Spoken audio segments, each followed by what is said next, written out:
Alright, welcome back to the Navhimz channel. Today we're going to be talking about a brand new Metro Boomin project that has just dropped. A Futuristic Summa.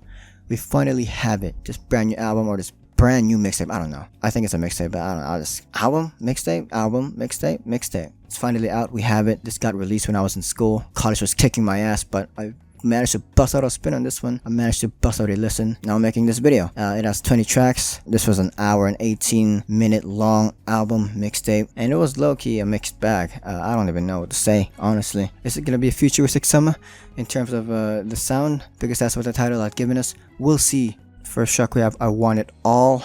What is this? All the takeaway that I have with this track was this was a better Peter Stone Elephant, and let me tell you, that's not a good thing. It's not a compliment. Goofy sounding production. No, I don't like this one. No one's gonna put this up in the club. Like, no one. As an individual, you could not force me to do that.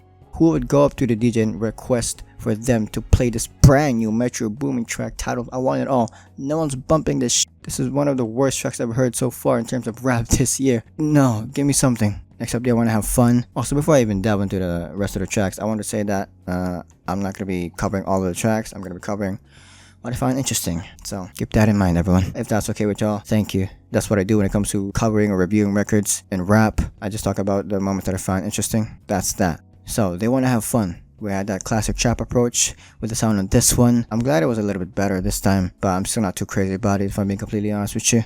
Next up, we have Butterflies. We got a little groove in this one, a little groovy approach. But again, I'm not too crazy with this one since there's nothing really going on here. Another endless loop of what? Again, not too crazy with the approach in this one. Next up, we have What the F Going On. Repetitive. That's what I have to say for this one. We have a boring hook. I'm not even going to reiterate or even bother to look up the hook again because it's just so forgettable. I couldn't care less. I know it's like a get turned up track, but that lazy recycled sound is just like, I just don't care. Next up we have It's a Party. We have an awkward attempt at the old sound. This was another off-putting summer approach from the beginning seconds of the track.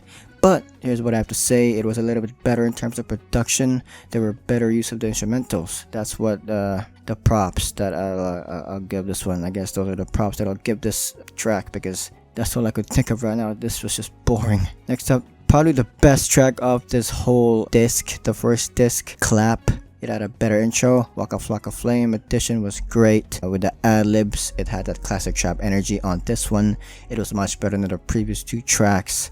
100% guaranteed. Give this one a spin. So I have the next disc, 1010. So disc 2 now we have here. To complete the 20 tracks, let's see if it's better. We have Drip Barbecue. It had a better intro than the first one, that's for sure.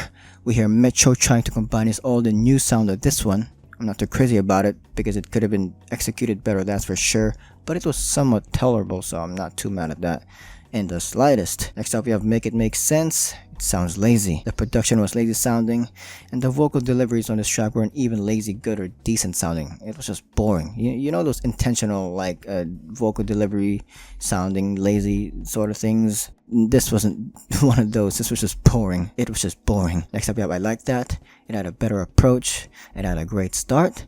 It had great synths. It gave me some We Don't Trust You vibes in terms of the production that this track had. It was more progressive, and it had a better sound in terms of direction. It also had a decent 2 Chainz verse, which I'm not even surprised about because yes, it's 2 Chainz, like he delivers when he needs to, and he did with a decent verse on this record. It was one of the more engaging tracks of the record. Top 5 tracks of this disc 2 for sure. Right, top 5 is bad. There were 10 tracks on this disc 2. So I'll say top 5 of this whole album or mixtape. Maybe. Next up we have Birthday. It was okay. Chill approach. Enjoy Birthday. Go ahead. You deserve it. I might play this on my birthday since it's this August. So I don't know. We'll see. Probably not though. Next up we have Don't Stop Dancing. The old sound was sounding better here. Metro Boomin was doing a better job in terms of mixing up his sounds. It was becoming more enjoyable.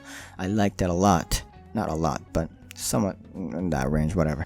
Next one we have You Deserve. It had another great mix of sounds. Metro is improving as this record keeps getting longer. The second half is just getting better the longer it goes for some reason, which I'm not going to complain about because that's what we want, right? Not a bloated, I mean, it is in a way bloated, but not that bloated. All I'm trying to say is that I'm pretty sure we all want a progressive record. It just gets better the longer it goes. Next up we have Overly Trim, another solid track, another solid approach from the producers, another engaging track, especially the start of the track. It was nice, great mess, I liked it. Keep that up because I actually like that blasting in my ears. Another solid cut. And the last one that I liked of this second disc, and I think it's the best track of the whole album or the whole mixtape, was Partying and Drinking, featuring 21 Savage and Future. This might be the one. This just makes you want to dance. It's too groovy. Great synths that 21 Savage and Future were great. It had that really solid production in terms of how it was sonically. It's giving me All to Myself off of We Still Don't Trust You vibes off this one. This has to be hit. Like this has to be the hit, like literally, like the All to Myself of this record, like the big number hit. Those are my thoughts on this record. It's a little bit messy, but it's somewhat enjoyable, so I'm not gonna complain too much about it. Anyways, that's that. Let me know if you want to see more content like this. Drop a like, sub, comment. See ya.